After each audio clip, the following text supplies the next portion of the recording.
Welcome back to the Irish Bandit channel, or if you're new here, welcome to the channel. I, as always, am your host, the one, the only, the second Irish Bandit. We continue on with the month of Halloween here on the Irish Bandit channel. We're going to be talking about one of my all-time favorite franchises. Well, from here on out, I am going to be ranking some of my all-time favorite franchises. Now, before we talk about this one today that we're starting off with, I just want to tell you a few things of why I've picked the franchises that I have picked. Now, contrary to popular belief to some people, I have not watched every horror movie in existence. I'm a huge horror movie fan, yes, but I've not watched every movie in existence, which means I have not watched every franchise in existence. There have been a few exceptions of some franchises I've seen through completion. And these are going to be the ones that I have ranking. Like, I have not seen any of the Phantasm series, so I can't rank that one. And there are quite a few that I have not seen all the way through, so I can't rank them. But these are the ones that I am going to be ranking. Now, just for clarity's sake, okay, I have not seen every Texas Chainsaw Massacre movie in the franchise, so I can't rank those ones.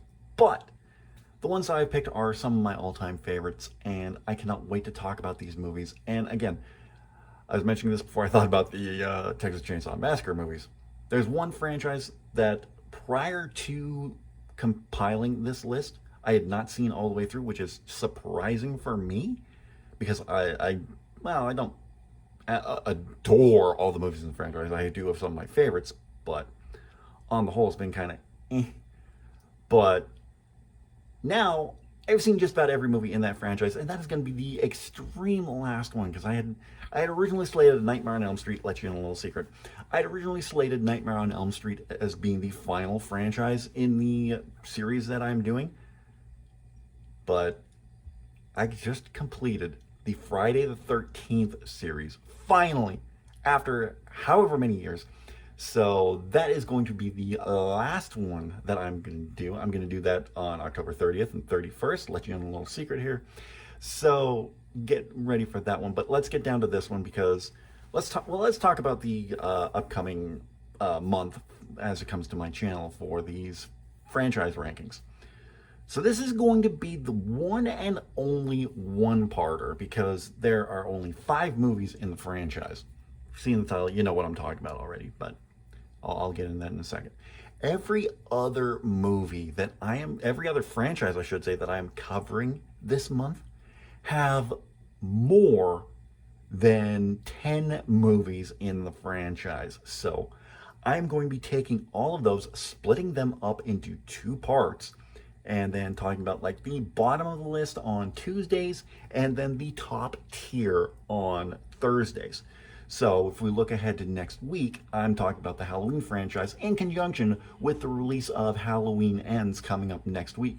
So I'm going to be taking the first few movies that I did not like at all. So we're talking like Halloween 6, Halloween Resurrection. We're going to be talking about those in detail on Tuesday.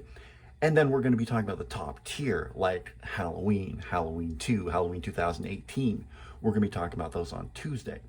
Same with the Saw franchise coming up in a couple weeks from now. I'm going to be talking about the ones I didn't like on Tuesday, and then the top tier ones that I loved on Thursday. Same with Nightmare on Elm Street. Same with Friday the 13th. So we've gone through everything now. But if you're following me on the Facebook page, you already know this by now. So anyway, let's talk about Scream, one of my all-time favorite movies, one of my all-time favorite franchises. The first 4 directed by the late, great Wes Craven, who is a personal hero of mine when it comes to direction. And these movies were just so influential because they were coming at a time when the horror genre was just kind of on a dip. It was after New Nightmare, Wes Craven's New Nightmare, and just he needed something to... Well, the first Scream movie was actually intended as a parody of the horror genre, especially the slasher subgenre. And it just revitalized horror in general. So the Scream franchise is very, very influential in the rebirth of the 90s teen slashers. So we're going to be taking a look at the franchise on a whole today. and talking about all 5 movies that have come out. Scream 6 will be coming out next year, so I might have to redo this. Like, I'm definitely gonna have to redo this franchise. I'm definitely gonna have to redo the Halloween franchise when After Halloween Ends comes out. I might have to redo the Saw franchise because I think there's another movie coming out in that. The only ones I don't have to touch right now are Nightmare on Elm Street and Friday the 13th. So we'll see when that comes along. And this intro is going long, so let's just get right down into it. Ranking all the movies in the Scream franchise, starting off with my least favorite. Now, this isn't a horrible movie in any way, shape, or form. I just kind of thought it was boring, and by this point, even coming after 11 years after the original, it still felt kind of ho-hum to me after Scream 3. Coming in at number 5, Scream 4.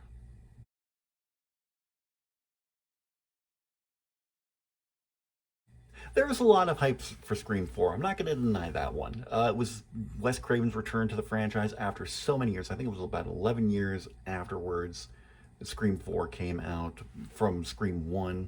I think it was only, oh God, I don't even know how long it was from Scream 3. I could have those mixed up, but whatever. But it was a while since Scream 3, but there was a lot of hype surrounding the release of Scream 4. And I just kind of thought it was eh. Like, it doesn't rank on my list of all-time worst horror movies that I've seen, but it was just kind of shrug. It was kind of predictable, kind of weird at parts, especially with Jill's boyfriend. He was kind of a idiot I didn't like. Like, I know there are some unlikable characters in most horror movies, but he went beyond unlikable. I thought Emma Roberts was a weird casting choice. She was just kind of, she wasn't bad. Like, I'm not gonna say that she was like Rooney Mara levels of bad in the movie. I'm always gonna say that she was one of the worst casting decisions of Nightmare on Elm Street, of the remake, and I'm gonna talk about that during the Nightmare on Elm Street ranking videos. But I mean, everyone else, Hayden Panettiere was really good. I really enjoyed her. I thought Kieran Culkin was a great choice. He just kind of had that creepy look to him. Eric Knudsen, always great. Loved him all the way back from Jericho. I thought he was great in Saw 2. I'll talk about that in Saw franchise videos. I thought he was a great choice. And the returning characters, Courtney Cox, Neve Campbell, David Arquette. Loved seeing them return. Anthony Anderson, I thought was a great choice because I love Anthony Anderson no matter what he does. He's just a fantastic actor. I can't remember her name. She played Deputy Judy. She was fantastic. I thought she was a great choice. Yeah, but overall, Scream 4 was just kind of ho-hum for me. It was just not terrible, but not great either.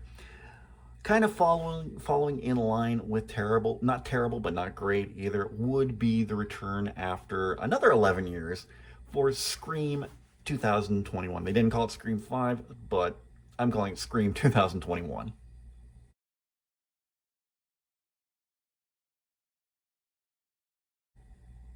As of the filming of this video, this is the most recent Scream release until Scream 6 comes out. I think they just finished filming on it, so we're gonna have to wait and see when that comes out. Won't be till next year, so we'll see. Again, like I said, I may have to redo these rankings, or I definitely will have to redo these rankings after that one comes out, but it was, again, another long wait in between Scream 4 and Scream 5. I'm just gonna call it Scream 5, I don't care. And again, it was kind of disappointing, honestly and truthfully. I'm not gonna lie, Scream 5 wasn't all it was cracked up to be. It could help that one of my favorite characters from the franchise, you called legacy characters, got killed. I'm not gonna say who. I'm gonna try to keep spoilers to a minimum with these videos. Maybe with the older franchises that don't have any new releases out, I will talk about in detail. But for this one, it's still like a year old at this point for this movie, so I'm gonna keep the spoilers at a minimum. Unmotivated story. I felt it was just pretty much the same old, Ghostface Killer calls somebody and, oh, what's your favorite scary movie? But there were a few twists that I did kind of like, some left me going, what the hell is this? Okay, one spoiler I will get into is that one of the characters is directly related to Billy Loomis from the original movie, which I'll talk about later. And that one just kind of, I had more questions than answers when it came to that. Like, when did Billy Loomis meet this woman? Uh, did he cheat on Sydney? Was this before Sydney? Like, what? These questions were not answered, and I was greatly dissatisfied with that. And then the reveal of the actual killers themselves just kind of, okay, we've kind of seen this one in Scream 2 before, in a way. Sure, they tried to make it feel modern, but it wasn't. And then there was just kind of things going on with that made me feel, because there was a bit of an age gap between the two killers, and they kind of pass them off as lovers, I guess. I don't know. I kind of checked out by this point, honestly and truthfully. But it was, again, not terrible, but not great. I would put it up as one of my all-time least favorite movies in horror movies. For a Scream, yes, it's probably my least favorite of the Scream movies. It was okay, but I appreciate what they were trying to do with this movie, trying to usher in a new generation while keeping traditions of the past. And I hope they keep that up with the new movie, with Scream 6. I know from what I understand, it's going to take place in New York City, so we're going to be out of Woodsboro again. We were out of Woodsboro for number 2 and number 3. Yeah, because we only returned to Woodsboro for number 1, number 4, and number 5. So 2 took place in Windsor College, and I think that was in Ohio, and then 3 took place in Hollywood. So, yeah, so it's not going to be the first time that we've been away from Woodsboro, so I'm not too shook up about that. So, we'll see what happens, but Scream 2021, the I can mark the decline of the Scream series when it comes to this next movie in the franchise, which, I mean, if it was only the first 3, this one would be bottom of the barrel, and that's just mid-tier, honestly and truthfully. But it was it was a really big letdown, but it's what it is. I had high expectations for this one coming off of Scream 2, but coming in at where are we at? 5, 4, coming in at number 3, coincidentally enough, Scream 3.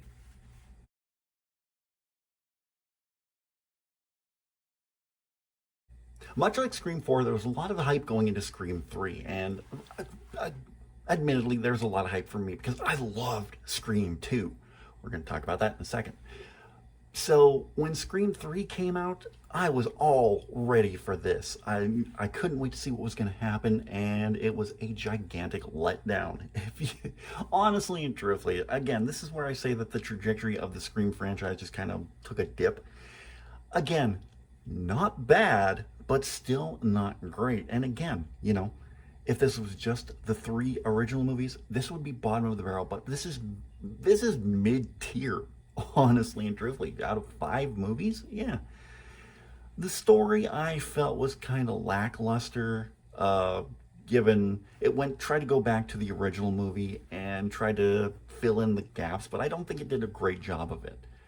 Not a knock against the movie itself, but the reveal of only one killer just kind of took me out of it. So, because for the first 2 movies, we always had a duo, and then we had one killer who was taking credit for everything that happened pretty much in the first 2 movies. So that kind of took me out of it. Again, I will always rave about the casting in these movies because it was so good. Again, you had returning favorites, Neve Campbell, Courtney Cox, David Arquette returning from the core as the core group. You also had the additions of, Jenny McCarthy was kind of for me. I thought Scott Foley did a great job as Roman Bridger. Patrick Dempsey, before he was Dr. Dreamy or whoever he was in Grey's Anatomy, I think he did a really good job. He had great chemistry with Neve Campbell, and it was just wonderfully done. The voice of Raphael from the original Teenage Mutant Ninja Turtles movies is in this movie as a detective. He plays Kincaid's partner. Kincaid played by Patrick Dempsey. So I thought that was really weird to figure that one out. Lance Henriksen, a great um, legend of the genre, in this movie as a producer of the I was gonna say Saw movies, then I was Scream, of the Stab movies. I thought that he was just a great addition to this. Parker Posey, I kind of run hot and cold with her for a few movies, but I thought she was great in this movie as well. So just a wonderful cast all around. Like I said, the returning favorites. But again, the story was just kind of middle of the road for me, and it should have been better. Should have been more like its predecessor, Scream 2, which I absolutely adored. I thought this movie was fantastic, and we'll talk about it because Scream 2, oddly enough, comes in at number 2.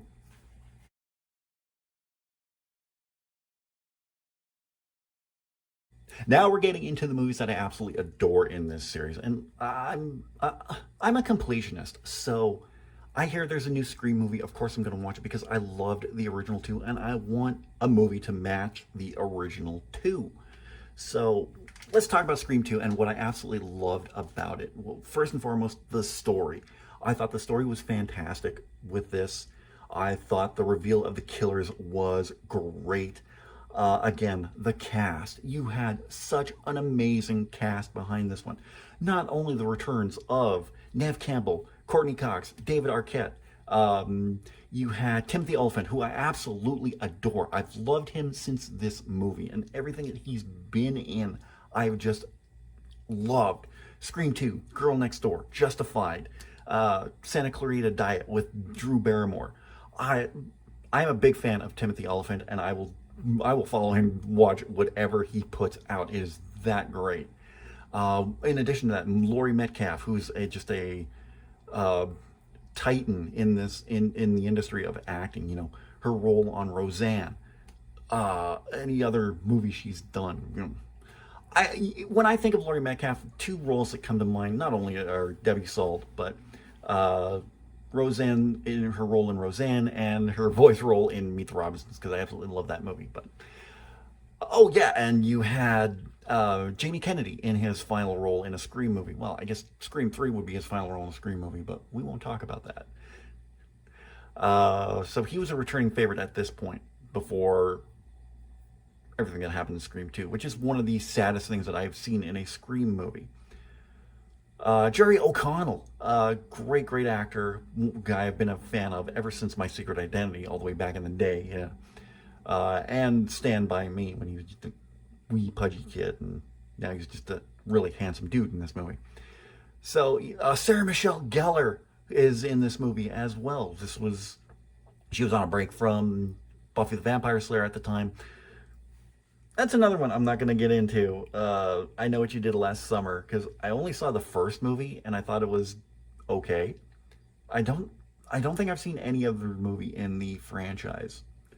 But that's something I also noticed with Sarah Michelle Gellar.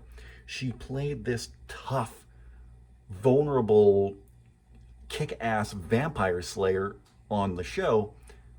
She played this something much different in I Know What You Did Last Summer and Scream 2. Although I liked her character in Scream 2 a lot more than I liked her character in I Know What You Did Last Summer. She wasn't as stuck up, I guess, in Scream 2. So it's kind of sad to see Cece get off. And then the opening with Jada Pinkett Smith and Omar Epps was just fantastically done. That intro with Jada Pinkett Smith's character, just as she's standing near the screen, lets out just this primal scream as she dies. It was just wonderfully done. I could rave on and on about Scream 2. It is a fantastic follow-up to a fantastic first movie, which coincidentally enough wasn't meant to be a franchise, I guess. Kind of like Nightmare on Elm Street, but at least with this one, Wes Craven stuck with it through 4 movies until his unfortunate passing a few years ago. But I guess it's not hard to see what my number one ranked movie in the Scream franchise is. Got to go to the beginning. My number one, Scream.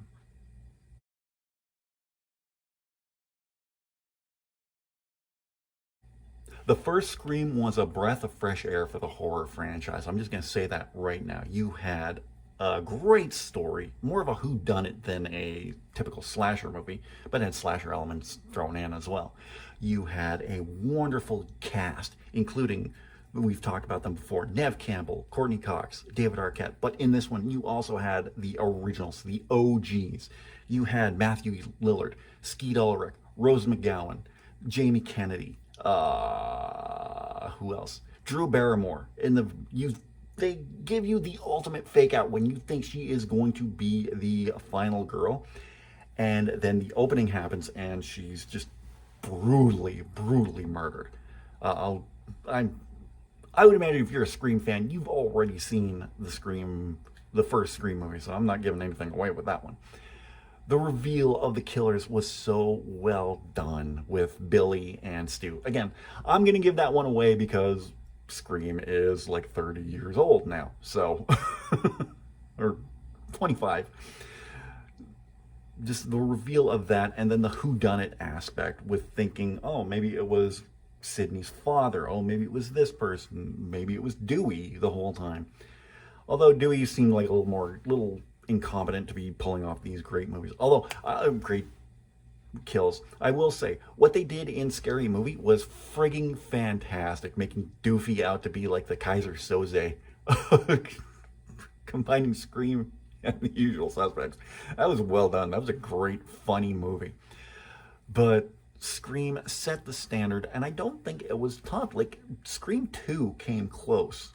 It was the closest it came to topping it, but didn't really. And then Scream 3, 4, and 5 just middle of the road for me. Like I said, I never hated the 3, 4, and 5, but I don't think that they came close to topping the first one. But I mean, maybe your opinion is different than mine when it comes to that. I don't know. And if it is, awesome. I would love to know your opinion about what you've thought about the Scream franchise. So, but for me, Scream will always be the tops.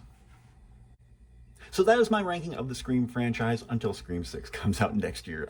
Yeah, I'll probably update it for Halloween 2023, but we'll see. What do you think, and what are your rankings of the Scream franchise? Let me know in the comments section down below. I'd really love to read your opinion. While you're down there, don't forget to give this video a big thumbs up. I'd really appreciate that. In the description, you're going to see a link to all the ways you can support this channel, be it by following me on social media or by financial support. You can follow me on Facebook, Twitter, Instagram, Snapchat, TikTok, and Reddit. You can support the channel by going to my Redbubble store and getting your Irish Bandit merchandise. You can purchase my very first novel, Shade Falling, on Amazon, and you can now buy me a coffee. If you're new to the channel, don't forget to subscribe, and if you're already subscribed, tap the bell and you'll be notified whenever a brand new video goes live. I will be back tomorrow with some video gameplay of Dead by Daylight. I'm going to be playing as the Evil Dead's Ash, and then join me again on Saturday for part 1 of my multi-part playthrough of Blair Witch, and then I'll be back again Sunday for part 2. And then as for my normal Tuesday and Thursday videos, you already know what's going on. Tuesday, I will have the first half of my Halloween rankings, and then Thursday will be part 2, so be sure to join me for that. We're just getting kicked off with Halloween season, so hope you join me for the rest of the videos. Until then, I'm the Bandit, and I'll talk to you again very, very soon.